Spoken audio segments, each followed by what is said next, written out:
2. Eugenia cut through the tape. She dug through the packing material. What in the world could it be? Said Baby. She clapped her hands. Oh, it is so exciting and also very unexpected. It's terribly exciting, said Mrs. Watson. I'm hoping that it's a fruit basket. Maybe it will contain oranges and bananas and perhaps a gigantic pineapple or two. Mercy loves a fruit basket. It was not a fruit basket. It was an accordion.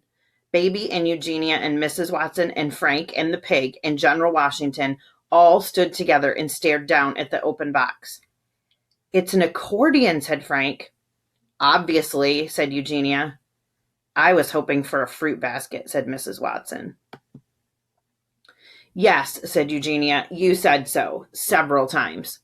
Well, an accordion is a wonderful thing. It's almost as wonderful as a fruit basket, said Mrs. Watson. Mercy just adores a fruit basket.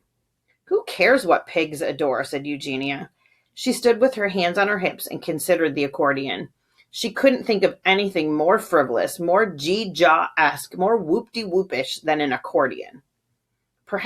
Except perhaps a fruit basket adoring pig. I guess I'll head on home now, said Mrs. Watson.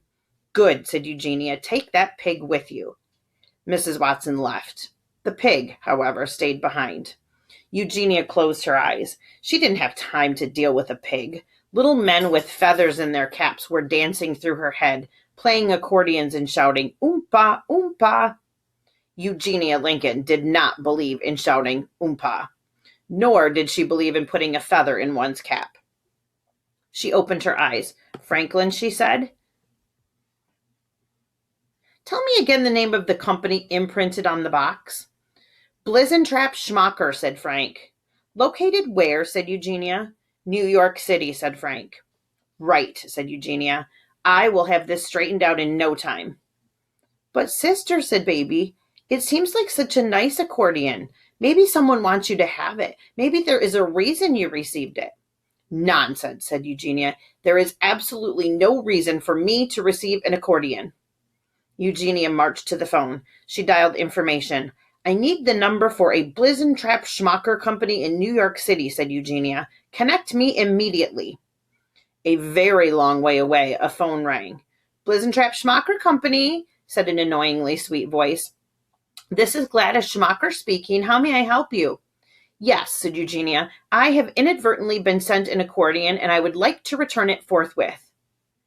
Oh my, said Gladys in her too sweet voice. I'm afraid that can't be done. Of course it can be done, said Eugenia. All things can be done if one just applies oneself.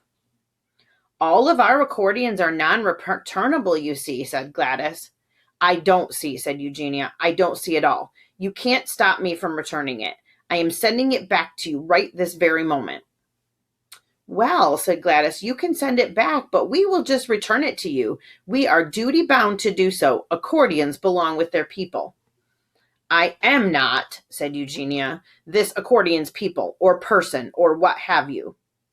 Accordions can enrich your life in unexpected ways, said Gladys. They are doorways to the soul. Doorways to the soul? Sputtered Eugenia. She slammed down the phone. She had never been so frustrated in her life. Actually, this was not true. Eugenia spent a large portion of her life being frustrated. It was hard not to be frustrated. The world was just so frustrating. It refused to bend. It refused to be reasonable, sensible. For instance, life presented you with accordions when the last thing you wanted was an accordion. Are you okay, Miss Lincoln? Said Frank. Your face is very red.